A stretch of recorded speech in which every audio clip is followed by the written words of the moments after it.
Your living room is a war zone. You've tried walking on eggshells, screaming back, even dreaming of escape. Nothing changes. But here's the brutal truth. You don't need them to change, you don't need to leave, and you don't need more communication skills. I use this 5-minute psychological reframe to turn the same four walls from a battlefield into a sanctuary while everyone else stayed exactly the same. And today, you steal it. 3 years ago, I was plotting my exit, not from a bad job, from my childhood home. 30 years old, sleeping in the same bedroom where I used to hide from slammed doors, thinking, if I could just afford a studio apartment, the war would end. But the rent in my city hit $2,800 for a closet. Therefore, I was trapped, or so I believed. You probably have your own escape fantasy. The apartment listing you browse at 2 a.m. The friend's couch you mentally catalog. The countdown to college dorms, to marriage, to any door that leads out. We treat peace like geography, something we arrive at through coordinates. But here's the pattern interrupt. Studies on environmental psychology show that spatial change affects well-being for exactly 6 months before baseline happiness returns. 6 months, then you're you again, just with a different zip code. I learned this the hard way because I finally moved out, got the studio, the quiet, the walls that didn't know my family's history. And for 180 days, I was euphoric. But on day 181, I found myself standing in my pristine kitchen, heart racing because my roommate left a dish in the sink. My sanctuary had become a battlefield again. Therefore, the problem wasn't the address. The problem was the architecture I carried inside me. The blueprint that turned any space into a war zone if I didn't control every variable. This is where it gets uncomfortable. You might think I'm about to sell you meditation or boundaries or radical acceptance, but the truth is far stranger. I discovered something called eminent domain. Not the legal kind, the psychological kind. It's the principle that you can seize control of any space, not by changing what's in it, but by changing what you see when you look at it. Here's the 5-minute reframe. Every morning, before opening your eyes, you name 3 things in that room that exist independently of the conflict. The radiator that hisses at 6 a.m. regardless of who's shouting.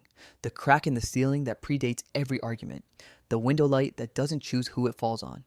You're not ignoring the war, you're identifying the neutral territory that already exists within it. But that sounds too simple. Therefore, I didn't believe it either, until I tried the second layer. When tension spikes, the door slam, the passive-aggressive comment, the silence that eats the air, you don't react. You observe.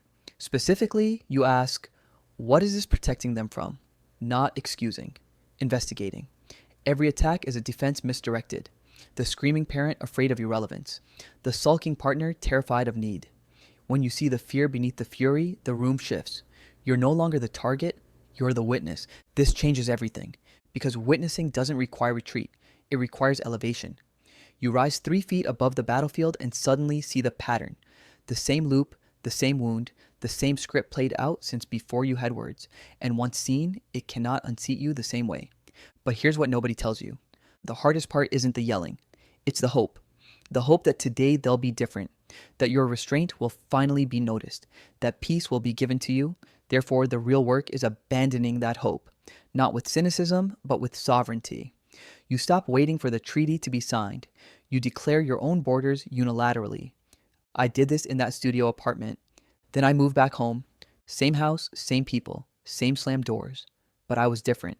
When the volume rose, I didn't join the frequency. I became the radiator, the ceiling crack, the neutral thing that persists. And slowly, imperceptibly, at first, the room began to orbit around my stillness instead of their chaos. You want the tactical step? Tonight, when the tension starts, don't match it. Don't flee to your phone. Don't visualize your future apartment. Locate one object in the room and narrate its history to yourself. This table has held 4,000 dinners. It doesn't care about this argument. Do this for 300 seconds. That's it. You're not solving the conflict. You're solving your relationship to the space containing it. But what if they notice? What if they mock your silence, your distance, your refusal to engage? Therefore, let them. Their confusion is evidence of the shift. You're no longer playing the role they cast you in. The child who absorbs, the partner who pacifies, the sibling who mediates. You're the architect now. And architects don't argue with the building. They redesign the blueprint. 3 years later, I still live there. The war didn't end. I stopped attending. And the battlefield, it became furniture.